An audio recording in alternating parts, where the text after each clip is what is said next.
विधानसभा चुनाव होने वाले हैं, उससे पहले ही राज्य की सियासत में गर्माहट महसूस हो रही है। बंगाल की राजधानी कोलकाता में हाई वोल्टेज सियासी ड्रामा शुरू हो गया है। बीते दिन ईडी ने आईपैक के ऑफिसर डायरेक्टर प्रतीक जैन के घर छापेमारी की, जिसके बाद राज्य की सीएम ममता बनर्जी केंद्र सरकार पर भड़क उठी हैं।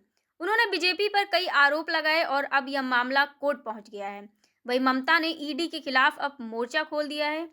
आपको बता दें कि पश्चिम बंगाल की सियासत गरमाई हुई है। बीते दिन ईडी ने आईपैक से जुड़े ठिकानों पर छापे मारे जो ममता बनर्जी के टीएमसी से जुड़े हैं। ईडी की इस कार्यवाही से पूरे प्रदेश में खलबली मची हुई है, जिसके बाद सीएम ममता बनर्जी का गुस्सा फूट पड़ा है। उन्होंने जमकर सरकार पर हमला बोला और पूरे प्रदेश में 9 जनवरी को पैदल मार्च का ऐलान कर दिया। इस बीच दिल्ली में टीएमसी सांसदों ने ईडी रेड के खिलाफ मोर्चा खोल दिया है। गृह मंत्रालय के सामने टीएमसी सांसदों ने प्रदर्शन किया। इस दौरान पार्टी के 8 सांसद शामिल हुए, जिसमें डेरेक ओब्राय, महुआ मोइत्रा, कीर्ति आजाद सरकार के खिलाफ नारेबाजी करते नजर आए। इस दौरान उनके हाथ में बैनर और पोस्टर भी दिखाई दिए। सांसदों ने पोस्टर पर लिखा, बंगाल मोदी शाह की गंदी चालों को खारिज करता है। विरोध बढ़ता देख दिल्ली पुलिस ने सांसदों को हटाने की कोशिश की। इस दौरान प्रदर्शनकारियों और पुलिस के बीच बहस हो गई, जिसके बाद धक्का मुक्की हुई और कुछ सांसद भी गिर गए। ऐसे में पुलिस ने उन्हें गिरफ्तार कर लिया है, जिस पर हमला करते हुए टीएमसी सांसद महुआ मोइत्रा ने कहा है कि देखिए चुने गए सांसदों के साथ कैसा व्यवहार किया जा रहा है। इस दौरान पुलिस ने उन्हें हिरासत में ले लिया है। आपको बता दें कि छापेमारी के दौरान सीएम ममता आईपैक के ऑफिस से एक फाइल लेकर बाहर निकली, जिसके बाद ईडी ने कोर्ट का रुख किया। ईडी ने आरोप लगाया कि पश्चिम बंगाल की मुख्यमंत्री ममता बनर्जी चुनाव सलाहकार आईपैक के प्रमुख प्रतीक जैन के घर पर छापे के दौरान एक लैपटॉप, फोन और कई दस्तावेज अपने साथ ले गई।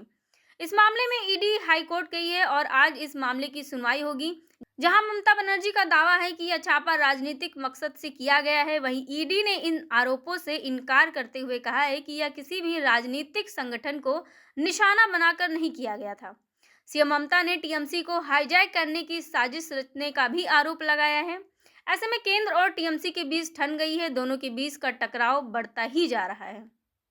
ये क्या हो रहा है? देखो ये क्या कर रहे हो आप? अमित शाह को बुलाओ यहाँ ऑफिस में। बंगाल में क्या कर रहे हैं अमित शाह? अमित शाह क्या कर रहे हैं?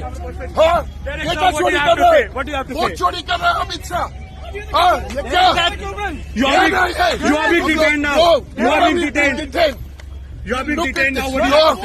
You're seeing what is happening with Amit Shah's Delhi police. You're seeing what is happening to MPs. All our MPs have been picked up.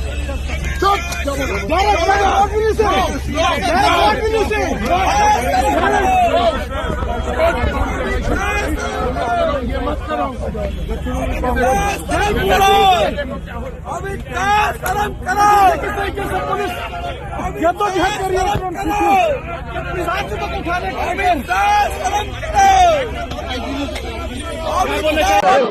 आप लोगों ने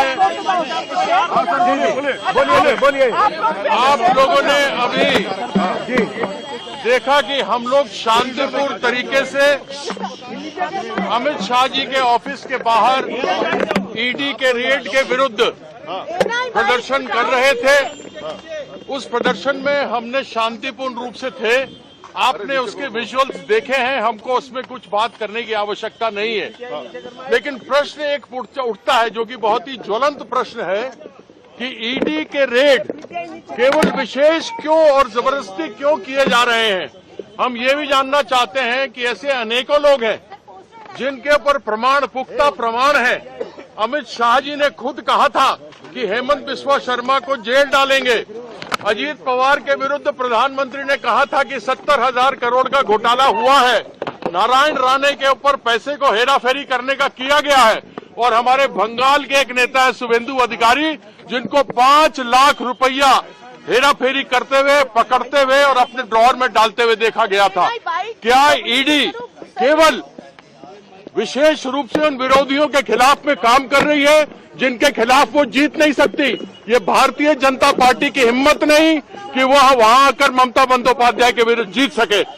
और आज 2 बजे हमारी नेत्री कलकत्ता के सड़कों के ऊपर मार्च करेंगे इस ईडी के अनकॉन्स्टिट्यूशनल, जिसको कहा जाता है कि यह गैर राजनीतिक रूप से जो हमारे ऊपर यह किया गया है उसके विरुद्ध में आज उनका मार्च होगा। हमको और इसके ऊपर और अधिक नहीं कहना, लेकिन यह जो भी किया गया है, जो भी रेड हुआ है, वह रेड उचित नहीं है, अनुचित है।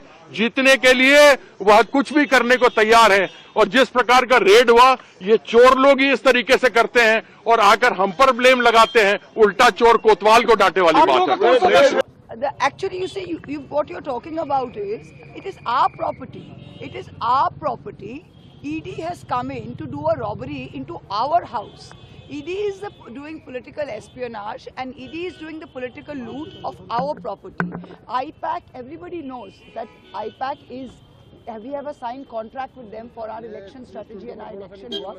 All our election data, our surveys, our candidate lists, everything is in the IPAC offices. Now, 1 month before an election, in the middle of the SIR, on some old trumped up 6 or 7 year old coal scams case, suddenly they've woken up and they have come to get all our information. So they have come to tamper with our information and take it and go and give it to the ED. And Mamata Banerjee has gone in. If somebody comes to your house to do a robbery, you are within your rights of self-defense to go and protect your own property. Mamata Banerjee is the leader of our party. That is our party's own confidential private information. We have every right to go in there and try and save it. Otherwise, ED will take everything and give it to the BJP. So it is the other way around. The shoe is on the other foot.